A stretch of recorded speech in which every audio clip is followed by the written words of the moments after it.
Hello my dear friends, tarot യൂണിവേഴ്സിൻ്റെ പുതിയൊരു വീഡിയോയിലേക്ക് എല്ലാവർക്കും സ്വാഗതം.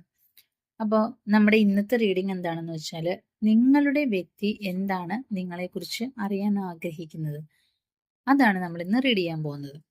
അപ്പോൾ നമുക്ക് റീഡിങ്ങിലേക്ക് കിടക്കാം.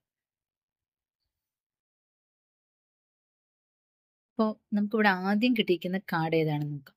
5 ഓഫ് സോർട്സ് ആണ് കിട്ടിയിരിക്കുന്നത്. ഇപ്പോൾ നമ്മൾ ഈ കാർഡ് പറയുന്നത് എന്താണെന്ന് വെച്ചാൽ, നിങ്ങളുടെ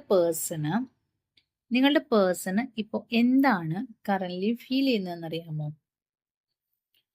അതായത് നിങ്ങളുടെ എന്താ പറയണേ, നിങ്ങളുടെ അറ്റൻഷന് വേണ്ടി ആ വ്യക്തി ഇപ്പം നിങ്ങളോട് ഫൈറ്റ് ചെയ്യേണ്ടി വരുമോ എന്നാണ് ആ വ്യക്തിക്ക് തോന്നുന്നത്. ഇതാണ് ഇപ്പം ആ വ്യക്തിക്ക് തോന്നുന്ന കറണ്ടായിട്ട് ഫീൽ ചെയ്യുന്നൊരു കാര്യം. അതുപോലെ തന്നെ മറ്റുള്ളവരും നിങ്ങളിലേക്ക് അട്രാക്റ്റ് ചെയ്യപ്പെടുന്നുണ്ടോ എന്നുള്ള ഒരു ടെൻഷനും അവർക്കുണ്ട്. അപ്പോൾ ഈ ഒരു കോമ്പറ്റീഷനിൽ അവർ ജയിക്കുമോ എന്ന് പോലും അവർക്ക് ഉറപ്പില്ല. അതായത് നിങ്ങളുടെ ഒരു അറ്റൻഷൻ കിട്ടണമെങ്കിൽ അവർ നിങ്ങളോട് ഫൈറ്റ് ചെയ്യണം. അതുപോലെ തന്നെ മറ്റാളുകൾ നിങ്ങളിലേക്ക് അട്രാക്റ്റ് ചെയ്യപ്പെടുന്നുണ്ട്. അപ്പോൾ നിങ്ങൾ ഇനി അതിലേക്ക് ആകർഷിക്കപ്പെടുമോ എന്നും ആ വ്യക്തിക്കൊരു തോന്നലുണ്ട്. അതാണ് നമ്മളോട് ഈ കാർഡ് പറയുന്നത്. ഇനി നമ്മളുടെ രണ്ടാമത്തെ കാർഡ് എന്ന് പറയുന്നത് 7 ഓഫ് പെന്റിക്കിൾസ് ആണ്. ഈ കാർഡ് പറയുന്നത് അവർക്ക് നിങ്ങളോടുള്ള ഇൻട്രസ്റ്റ്, അവർക്ക് നിങ്ങളോടുള്ള താല്പര്യം അവർ നിങ്ങളിൽ പ്രകടിപ്പിച്ചിട്ടുണ്ട്. പക്ഷേ നിങ്ങൾ അത് ആ ഒരു സയൻസ് അല്ലെങ്കിൽ അവരുടെ ആ ഒരു എക്സ്പ്രസ് ചെയ്തിട്ടുള്ള അവരുടെ ആ ഒരു സ്നേഹം നിങ്ങൾ മനസ്സിലാക്കിയിട്ടുണ്ടോ എന്ന് അവർക്ക് അറിയില്ല. അവർക്കതിൽ ഒരു കൺഫ്യൂഷൻ ഉണ്ട്. അതുപോലെ തന്നെ അവർക്കിപ്പം ഒട്ടും വെയിറ്റ് ചെയ്യാൻ പറ്റുന്നില്ല, ഭയങ്കര ഇമ്പേഷ്യൻ്റ് ആണ്. എങ്ങനെയെങ്കിലും നിങ്ങളുടെ ആ ഒരു സ്നേഹം നേടണമെന്നാണ് അവരുടെ ആഗ്രഹം. പിന്നെ നിങ്ങളുടെ ഒരു നെക്സ്റ്റ് മൂവ് എന്തായിരിക്കുമെന്ന് ഓർത്തിട്ട് അവർ ശരിക്കും വണ്ടടിച്ചിരിക്കുകയാണ്. അവർക്ക് അറിയില്ല, അതിനെക്കുറിച്ച് യാതൊരു ഐഡിയയും ഇല്ല എന്തായിരിക്കും നിങ്ങളുടെ അടുത്ത മൂവ്മെന്റ് എന്നുള്ളത്.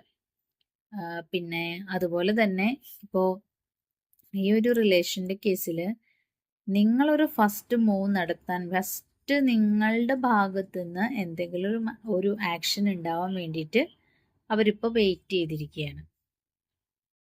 അപ്പോൾ നമ്മളുടെ അടുത്ത കാർഡ് നമുക്ക് കിട്ടിയിരിക്കുന്നത് ഹെർമിറ്റ് ആണ്. ആ വ്യക്തി നിങ്ങളുടെ കൂടെ കുറച്ചു നേരം തനിച്ചിരിക്കാൻ വേണ്ടിയിട്ട് അതിയായിട്ട് ആഗ്രഹിക്കുന്നുണ്ട്. നിങ്ങളെ ഒരു ഡീപ്പായിട്ടുള്ള പേഴ്സൺ ആയിട്ടാണ് അവർ കാണുന്നത്. അതായത് നിങ്ങളെല്ലാ കാര്യത്തിലും വളരെ ഡീപ്പായിട്ടുള്ള ഒരു പേഴ്സണാലിറ്റി ആയിട്ടാണ് അവർ നിങ്ങളെ കാണുന്നത്. അതുപോലെ തന്നെ നിങ്ങളെ വളരെയധികം ഡീപ്പായിട്ട് മനസ്സിലാക്കണമെന്നും അവർക്ക് ആഗ്രഹമുണ്ട്. നിങ്ങളെ നല്ലതുപോലെ മനസ്സിലാക്കാൻ വേണ്ടിയിട്ട് അവർ ആഗ്രഹിക്കുന്നുണ്ട്. അടുത്ത കാർഡ് വീൽ ഓഫ് ഫോർച്യൂൺ ആണ്. കാര്യങ്ങൾ നെക്സ്റ്റ് ലെവലിലേക്ക്, അതായത് ഈ ഒരു ലെവലിൽ നിന്നും അടുത്ത ലെവലിലേക്ക് കൊണ്ടുപോകാൻ വേണ്ടിയാണ് അവരുടെ ആഗ്രഹം. ഈ ബന്ധത്തിൽ മുന്നോട്ട് പോകാൻ അവർക്ക് ശരിക്കും ആഗ്രഹമുണ്ട്. അതുപോലെ തന്നെ നിങ്ങളുടെ കൂടെ തനിച്ച് കുറേ നേരം സ്പെൻഡ് ചെയ്യണമെന്നുണ്ട്. അവരതുപോലെ തന്നെ അവരിപ്പോൾ ഒരുപാട് ദൂരം വന്നതായിട്ട് തോന്നുന്നുണ്ട്. അതായത് കുറച്ചുകൂടി അവര് നിങ്ങളുടെ ഈ ഒരു ബന്ധത്തിൽ കുറച്ചുകൂടി മുന്നോട്ട് വന്നതായിട്ടും ഒക്കെ അവർക്ക് തോന്നുന്നുണ്ട്. പിന്നെ ഈ ഒരു റിലേഷൻഷിപ്പ് നിങ്ങളെ രണ്ടുപേരെയും എവിടേക്കാണ് കൊണ്ടുപോകുന്നതെന്ന് അവർ നോക്കുകയാണ്. അവരതിനെ ഇങ്ങനെ നോക്കിക്കാണുകയാണ്, ഇത് എങ്ങോട്ടാണ് റിലേഷൻ നിങ്ങളെ രണ്ടുപേരെയും കൊണ്ടുപോകണമെന്ന്. അപ്പൊ നമ്മളോട് ഈ കാർഡുകൾ ഇപ്പൊ എന്താണ് പറയുന്നത് നോക്കിയാൽ, ഈ കാർഡുകൾ നമ്മളോട് പറയുന്നത് നിങ്ങളുടെ പേഴ്സണ്, ചുരുക്കത്തിൽ പറയാനാട്ടാ, നിങ്ങളുടെ പേഴ്സണ് നിങ്ങളോട് ഇൻട്രസ്റ്റ് ഉണ്ട്. അതുപോലെ തന്നെ ഈ ഒരു ബന്ധം അടുത്ത ലെവലിലേക്ക് കൊണ്ടുപോകാൻ അവർ ആഗ്രഹിക്കുന്നുണ്ട്. നിങ്ങളൊരു മൂവ്മെന്റ്, ഈ ഒരു ആക്ഷൻ, ഈ ബന്ധത്തിൽ നിങ്ങളുടെ ഭാഗത്തുനിന്ന് ഒരു ആക്ഷൻ എടുക്കണമെന്ന് അവർക്ക് ആഗ്രഹമുണ്ട്. അതിനുവേണ്ടി അവർ വെയിറ്റ് ചെയ്യുകയാണ്. അതേപോലെ തന്നെ നിങ്ങളോട് കുറേ നേരം തനിച്ച് സംസാരിക്കണമെന്നും അവർ ആഗ്രഹിക്കുന്നുണ്ട്. ഇതൊക്കെയാണ് നമ്മളോട് ഈ കാർഡ് പറയുന്നത്.